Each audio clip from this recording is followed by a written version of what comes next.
नमस्कार दोस्तों, स्वागत है आप सब लोगों का आरपीएससी एग्जाम्स यूट्यूब चैनल पर। प्यारे साथियों, हिंदी का मॉडल पेपर 23 नंबर का आज अपन करेंगे और 22 मॉडल पेपर आपके अपलोड किए जा चुके हैं। परीक्षा तक लगभग 50 मॉडल पेपर मैं आपको करवा दूंगा हिंदी के। और साथियों, बहुत ही बेनिफिट आपको इस चीज़ का रहेगा, निश्चित रूप से बिल्कुल परीक्षा पैटर्न के हिसाब से अपने पेपर हैं। और साथियों देखिए, कोरोना की मार अभी चल रही है, तो अपने आप को सुरक्षित रखें, बेवजह घर से बाहर बिल्कुल भी न निकलें और अपनी पढ़ाई पे कंसंट्रेट करें। ये आपके लिए बहुत ही शानदार समय है पढ़ने के लिए, तो पूरा समय पढ़ाई में लगाएं और जो है वो इस बार 100% जो जॉब को सिक्योर कीजिए। इस प्रकार से आपको पढ़ना है, ठीक है। हम अपने को जो है वो किसी भी प्रकार की स्थिति हो, अपने को नौकरी लेने से मतलब होना चाहिए। तो हर प्रकार से पढ़िए, बिल्कुल शानदार तरीके से पढ़ाई कीजिए ताकि आपका सिलेक्शन हो पाए। इसके अलावा साथियों, बायोलॉजी की टॉपिक वाइज आपके क्वेश्चंस की पीडीएफ जिसमें 800 प्लस प्रश्न है, उसको अपलोड कर दिया गया है, वेबसाइट पर आप देख सकते हैं। इंस्टा मोजो स्टोर पे अपलोड कर दिया है, डिस्क्रिप्शन बॉक्स में लिंक मिल जाएगा, आप ले सकते हो। चलिए साथियों, शुरू कर लेते हैं आज का अपना हिंदी का मॉडल पेपर नंबर 23। और बिल्कुल आपके परीक्षा पैटर्न के हिसाब से ये रहेगा। पहला आपका प्रश्न है, निम्नलिखित में से कौन सी द्रव्यवाचक संज्ञा है? वर्षा, पुस्तक, मकान और पानी। तो देखिए साथियों, यहाँ पे जो पानी है वो आपका द्रव्यवाचक संज्ञा है, ठीक है। द्रव्यवाचक जो संज्ञा होती है वो साथियों आपकी जातिवाचक संज्ञा का ही एक भेद है। कौन सी संज्ञा का भेद है? जातिवाचक संज्ञा का ही एक उपभेद है आपका द्रव्यवाचक संज्ञा, जिसको पदार्थवाचक संज्ञा है ना। तो द्रव्यवाचक संज्ञा ऑप्शन द बिल्कुल सही होगा, पानी, ठीक है साथियों। बाकी मकान, पुस्तक, वर्षा ये द्रव्यवाचक संज्ञा में नहीं आएंगी। आपका पानी जो है वो द्रव्यवाचक संज्ञा में रहेगा, ठीक है। देखिए अगला आपका प्रश्न, मुझे हरा रंग पसंद है, इस वाक्य में कौन सा विशेषण है? तो अंडरलाइन किया हुआ है हरा शब्द को। तो हरा शब्द जो है वो एक प्रकार से रंग का गुण बता रहा है कि वो किस प्रकार का जो है वो एक प्रकार का आपका रंग है। तो गुण बताया जा रहा है, तो गुणवाचक आपकी विशेषण, गुणवाचक विशेषण यहाँ पे आपका रहेगा निश्चित तौर पे। तो ऑप्शन नंबर ए जो है वो बिल्कुल सही उत्तर इसका रहेगा। अगला आपका प्रश्न है कि निम्नलिखित शब्दों में से तद्भव शब्द कौन सा है? तद्भव शब्द वत्स, रात्रि, सर्व या पंख। तो देखिए तद्भव शब्द कौन सा है ये आपको बताना है। तो मित्रों इसका उत्तर रहेगा पंख। पंख जो है वो तद्भव शब्द है। बाकी आपका वत्स हुआ, रात्रि हुआ, सर्व हुआ, ये सारे के सारे जो आपके तत्सम शब्द हैं। किस प्रकार के शब्द हैं? तत्सम शब्द। आपका तद्भव पूछा है तो पंख जो वो तद्भव शब्द हो जाएगा। वहीं बात करें वसुधैव में, तो वसुधैव में संधि कौन सी है? वृद्धि है, गुण है, यण है या अयाधि है? तो देखिए मित्रों, इसमें जो आपकी संधि रहेगी वो आपकी वृद्धि संधि रहेगी, ठीक है। वृद्धि संधि यहाँ पे रहेगी वसुधैव में, ठीक है। वसुधैव में कौन सी संधि होगी? आपकी वृद्धि संधि रहेगी साथियों, ठीक है। ऑप्शन नंबर 1 जो है वो बिल्कुल सही उत्तर इसका रहेगा। चलिए आगे बढ़ें। अगला आपका प्रश्न, परमाणु में कौन सा समास है? परमाणु शब्द में कौन सा समास है? देखिए परमाणु बहुव्रीहि समास है, यह आपका क्रमधारीय समास है, द्विगु समास है, तत्पुरुष है। तो देखिए साथियों, परमाणु का समास विग्रह क्या होगा? एक प्रकार से ये होता है परम प्लस अणु, सॉरी परम प्लस अणु नहीं, परम है जो अणु, परम है जो अणु, ठीक है। परम है जो अणु वो क्या होगा? परमाणु होगा। तो इसका एक प्रकार से अणु की विशेषता बताई जा रही है कि वो क्या है? परम है, ठीक है। तो विशेषण विशेषित समास किसको बोलते हैं? कर्मधारय समास अपन उसको कहते हैं। तो यहाँ पे कर्मधारय समास निश्चित रूप से सही उत्तर इसका जो वो उत्तर रहेगा कर्मधारय समास, ठीक है। ऑप्शन नंबर 2 जो है वो बिल्कुल सही उत्तर इस प्रश्न का आपका रहेगा। चलिए अगला आपका प्रश्न, पेट में होने वाले वायु विकार के लिए सही राजस्थानी शब्द है? आफरो, आपरो, आमली या इनमें से कोई नहीं। तो पेट में होने वाला जो वायु विकार होता है उसके लिए अपन बोलते हैं कि पेट में अगर वायु विकार हो गया, गैस की प्रॉब्लम हो गई है, तो अपन बोलते हैं कि आफरो आ गो, है ना। तो आफरो जो शब्द है वो सही शब्द रहेगा इसके लिए। ऑप्शन नंबर 1 जो है वो सही उत्तर है, जो वो आपका यहाँ पे रहेगा ऑप्शन नंबर 1, ठीक है। चलिए आगे बढ़ें। अगला प्रश्न, किस वाक्य में अपूर्ण भूतकाल है? वह पढ़ रहा था, उसने पढ़ाई की है, वह पढ़ चुका होगा, पढ़ता तो सफल होता। तो देखिए साथियों, यहाँ पे आपका आंसर क्या रहेगा? ऑप्शन नंबर 1 निश्चित रूप से उत्तर रहेगा। देखिए अपूर्ण भूतकाल यानी भूतकाल की तो बात है ही, लेकिन भूतकाल में भी वो बात पूरी नहीं हुई हो। तो वह पढ़ रहा था, अब वो पढ़ ही रहा था, मतलब उसने पढ़ाई कंप्लीट नहीं की थी, वो पढ़ रहा था लगातार, है ना। जब आपने लास्ट बार देखा तब वो पढ़ रहा था, ठीक है। उसके बाद आप आ गए, वो क्या पता कब तक पढ़ रहा हो, तो वो अपूर्ण भूतकाल का होगा, बात पूर्ण नहीं हुई उसमें, वह पढ़ रहा था, यानी कि अपूर्ण भूतकाल का एग्जाम्पल रहेगा। ऑप्शन नंबर 1 इसका उत्तर रहेगा। चलिए आगे बढ़े, अगला प्रश्न, निम्न में से सदैव पुल्लिंग शब्द के रूप में प्रयुक्त होने वाला शब्द है? कछुआ, भैंस, चूहा या मुर्गा? तो देखिए सदैव पुल्लिंग के रूप में, यानी जिसका स्त्रीलिंग बनता ही नहीं है। सदैव पुल्लिंग का मतलब है जिसका स्त्रीलिंग बनता ही नहीं है, वो शब्द आपको बताना। तो देखिए मुर्गा का तो मुर्गी होता है, चूहा का चूहिया होता है, भैंस खुद अपने आप में स्त्रीलिंग शब्द है। तो यहाँ पे जो आपका उत्तर रहेगा वो रहेगा कछुआ, ठीक है। कछुआ का एक प्रकार से सदैव पुल्लिंग शब्द में ही इसका प्रयोग जो वो प्रयोग होता है, ठीक है। तो ऑप्शन 1 जो है वो सही उत्तर इसका रहेगा। अगला प्रश्न, साधु शब्द का बहुवचन रूप होगा? साधु, साधुओं, साधुएं या इनमें से कोई नहीं। साधु शब्द का जो बहुवचन मित्रों होता है वो आपका साधु शब्द का बहुवचन जो वो साधु ही होगा एक प्रकार से ना। साधु शब्द का बहुवचन रूप क्या होगा? इनमें से कोई नहीं। ऑप्शन नंबर आएगा ऑप्शन नंबर 4।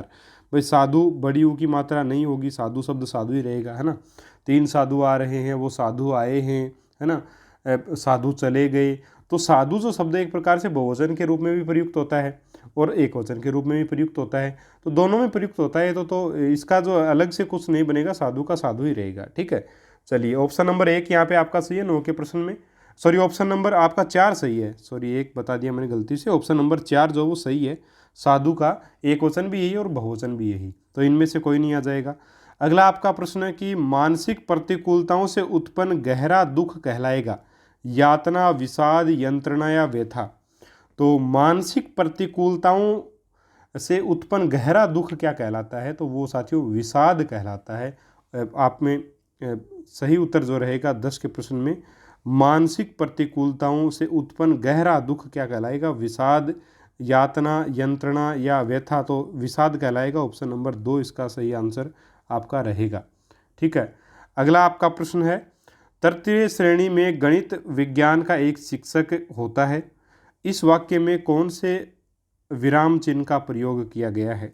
विकल्प चिन्ह, पूर्ण विराम, उपयुक्त दोनों का और इनमें से कोई नहीं। तो देखिए साथियों, ये जो वाक्य है आपका, तृतीय श्रेणी में गणित ओब्लिक विज्ञान का एक ही शिक्षक होता है, तो देखिए इसमें ओब्लिक यानी विकल्प चिन्ह का प्रयोग भी हुआ है, वहीं पे आपका पूर्ण विराम का प्रयोग भी हुआ है। तो निश्चित रूप से उपयुक्त सभी, ऑप्शन नंबर 3 यहाँ पे आपका इसका उत्तर रहेगा। चलिए आगे बढ़े, अगला प्रश्न आपका, छाती पर मूंग दलना, इसका अर्थ क्या है? तंग करते रहना, कर्ज वसूलना, यानी कि कर्ज वसूल करना, तीसरा है लड़ना, दो ऑप्शन है मूंग की खेती करना। छाती पर मूंग दलने का मतलब है साथियों तंग करते रहना। ऑप्शन नंबर ए जो है वो बिल्कुल सही उत्तर इसका रहेगा। 13वां प्रश्न, मोर नाच रहा है वाक्य है? सरल, संयुक्त, मिश्र या इनमें से कोई नहीं? तो देखिए मोर नाच रहा है सिंपल सा वाक्य है, साधारण वाक्य निश्चित रूप से रहेगा। ऑप्शन 1 जो इसका उत्तर आपका हो जाएगा। अगला प्रश्न, निम्नलिखित में से शुद्ध शब्द है? जिज्ञासा, जिज्ञासा आपके सामने देखिए 4 प्रकार से जिज्ञासा शब्द को लिखा गया है, इसमें जो शुद्ध शब्द है वो आपको बताना है।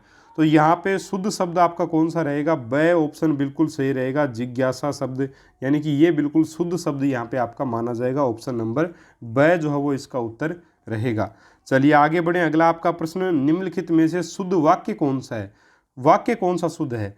बैल और बकरी घास चरते हैं, बैल और बकरी घास चरती हैं, बैल और बकरी घास चरता है, या बकरी और बैल घास चरती है? तो देखिए इसका सही शुद्ध रूप जो होगा 15 के प्रश्न का वो होगा ऑप्शन नंबर ए, बैल और बकरी घास चरते हैं, बैल और बकरी घास चरते हैं, ये इसका शुद्ध रूप होगा निश्चित रूप से। तो ऑप्शन नंबर ए इस प्रश्न का उत्तर आपका रहेगा।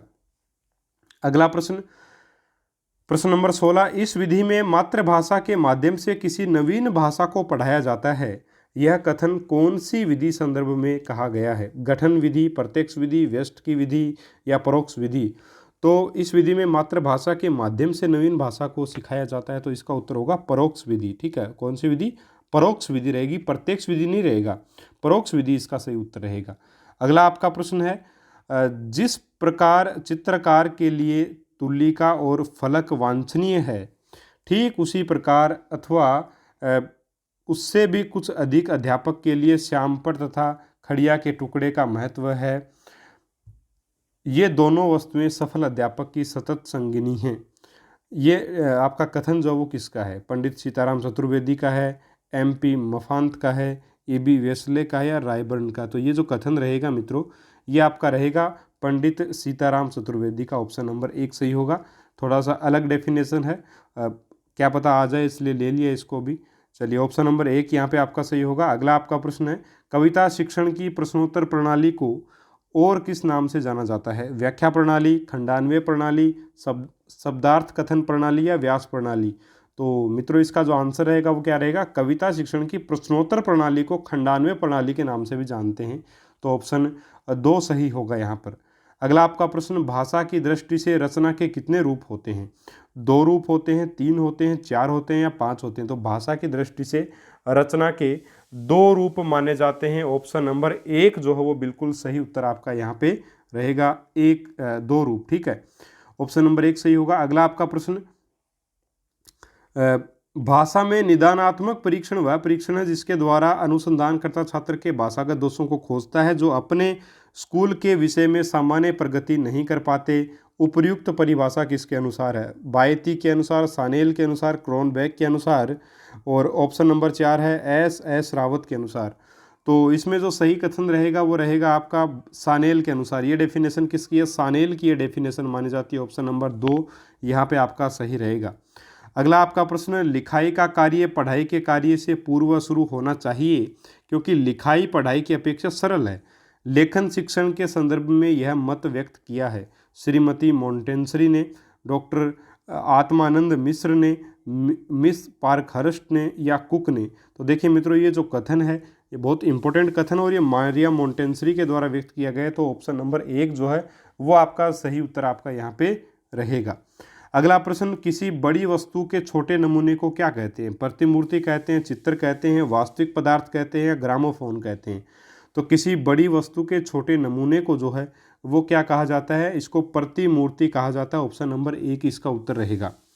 अगला आपका प्रश्न, निम्नलिखित में से उपन्यास शिक्षण का उद्देश्य नहीं है? छात्रों को स्वस्थ मनोरंजन की ओर उन्मुख करना, 2 छात्रों की दुर्गति से मौन, दुर्त गति है, दुर्गति नहीं, बहुत गलत शब्द लिखा गया है, दुर्त गति है ना, दुर्त गति से मौन वाचन का अभ्यास करना, अभिनय में निपुणता प्रदान करना, 4 है भाषा एवं शैली के प्रचलित रूपों से परिचित कराना। तो मित्रों इसका सही उत्तर रहेगा अभिनय में निपुणता प्रदान करना। किसका है? उपन्यास शिक्षण का मुख्य उद्देश्य नहीं माना जाता, वो पूछा है। तो अभिनय में निपुणता प्रदान करना इसका मुख्य उद्देश्य नहीं है। मौन वाचन के रूप में होगा निश्चित रूप से, तो मौन वाचन का विकास तो होगा ही, ठीक है। भाषा एवं शैली के प्रचलित रूपों से परिचित भी व्यक्ति इसमें होगा। छात्रों को स्वस्थ मनोरंजन की ओर उन्मुख करेगा, ठीक है। तो ऑप्शन नंबर 3 जो है वो इसका उत्तर सही नहीं रहेगा। तो जो विकल्प उद्देश्य नहीं है उपन्यास शिक्षण का वो आपका ऑप्शन आपको चुनना है, तो ऑप्शन नंबर 3 इसका उत्तर हो जाएगा। अगला आपका प्रश्न है कि निम्नलिखित में से रचना शिक्षण की विधि नहीं है? प्रवचन विधि, निर्देशन विधि, प्रश्नोत्तर विधि या भाषा संसर्ग विधि? तो देखिए रचना शिक्षण की विधियों में प्रवचन विधि भी है, निर्देशन भी है, प्रश्नोत्तर भी है, लेकिन भाषा संसर्ग विधि जो है वो रचना शिक्षण की विधि प्यारे साथियों नहीं रहेगी। भाषा संसर्ग विधि एक प्रकार से देखिए भाषा के साथ साथ अपन व्याकरण का ज्ञान भी इसमें करवाते हैं, तो ये आपकी रचना शिक्षण की विधि नहीं रहेगी। ऑप्शन नंबर 4 इसका सही आंसर होगा। अगला आपका प्रश्न, किस शिक्षा शास्त्री के अनुसार स्कूल एक बाग है, अध्यापक एक माली और बच्चे पौधे के समान है? फ्रोबेल के अनुसार, मोंटेंसरी, मॉरिसन या बेलार्ड के अनुसार? तो इसका उत्तर रहेगा फ्रोबेल के अनुसार, ऐसा कहा गया, फ्रोबेल ने ये कहा है, तो ऑप्शन 1 सही होगा यहाँ पे। अगला आपका प्रश्न, लिखित सामग्री को मन ही मन बिना आवाज़ के चुपचाप पढ़ना क्या कहलाता है? सैस्वर वाचन कहलाता है, अनुकरण वाचन कहलाता है, मौन वाचन कहलाता है या संवेद वाचन कहलाता है? तो देखिए इसका उत्तर जो रहेगा वो रहेगा आपका मौन वाचन। इसको मौन वाचन अपन बोलेंगे, मन ही मन पढ़ रहे हैं, है ना। अगला आपका प्रश्न है कि पठन शिक्षण की दृष्टि से गद्य पाठों के प्रकार हैं 2, 3, 4 या 5? तो गद्य पाठों के जो प्रकार हैं मित्रों वो कितने? 2 प्रकार हैं, ठीक है भाई। पठन की दृष्टि से गद्य पाठों के 2 प्रकार हैं, एक तो आपका गहन पाठ, एक आपका द्रुत पाठ, ठीक है। गहन पाठ में अपन एक प्रकार से अर्थबोध के लिए पढ़ते हैं और द्रुत पाठ को अपन आनंद और मनोरंजन के लिए पढ़ते हैं। तो एक तो गहन पाठ हो गया और आपका एक दूसरा कौन सा हो जाएगा? द्रुत पाठ आपका हो जाएगा, ठीक है साथियों। ये 2 प्रकार आपके पाठों के इसमें रहेंगे। तो ऑप्शन 1 सही होगा। अगला आपका प्रश्न है कि कविता शिक्षण की किस शैली या किस प्रणाली के अंतर्गत कविता को समझाने के लिए वैसे ही या उसकी विरोधी दूसरी कविता को प्रस्तुत करके उसका तुलनात्मक अध्ययन कराया जाता है। समान कविता प्रणाली, अर्थबोध कविता प्रणाली, समीक्षा प्रणाली या तुलना प्रणाली। तो नाम से स्पष्ट तुलना प्रणाली में ऐसा होगा, तो ऑप्शन 4 इसका उत्तर होगा। अगला प्रश्न, खेल विधि को प्रचलित करने का श्रेय किसको जाता है? तो हेनरी कोल्डवेल कुक को जाता है, सबको पता है, ये अपन साइकोलॉजी में पढ़ चुके हैं। ऑप्शन नंबर 2 सही होगा। अगला आपका प्रश्न है कि व्याकरण शिक्षण की किस प्रणाली को विकृत रूप से सुग्गा प्रणाली के नाम से भी जाना जाता है? तो सुग्गा प्रणाली के नाम से संस्कृत की जो टीचिंग मेथड्स में अपन ने पढ़ा है, हिंदी के टीचिंग मेथड्स में अपन ने पढ़ा है कि जो पाठ्य पुस्तक प्रणाली है, ठीक है, उसको सुग्गा प्रणाली यानी रटंत विद्या पर आधारित जो वो माना जाता है। तो ऑप्शन 3 जो है वो बिल्कुल सही उत्तर इस प्रश्न का आपका रहेगा। तो मित्रों देखिए, थोड़ा सा जल्दी जल्दी आपको करवाया, क्योंकि अभी जल्दी जल्दी पेपर अपन करें तो ज़्यादा सही रहेगा। ज़्यादा देखिए एक्सप्लेनेशन की इनमें बहुत ज़्यादा आवश्यकता भी नहीं है, सब लोगों ने सिलेबस एक बार कवर भी कर लिया है, तो जल्दी जल्दी आराम से पेपर्स को अपन कर सकते हैं, आपका समय भी इसमें बचेगा।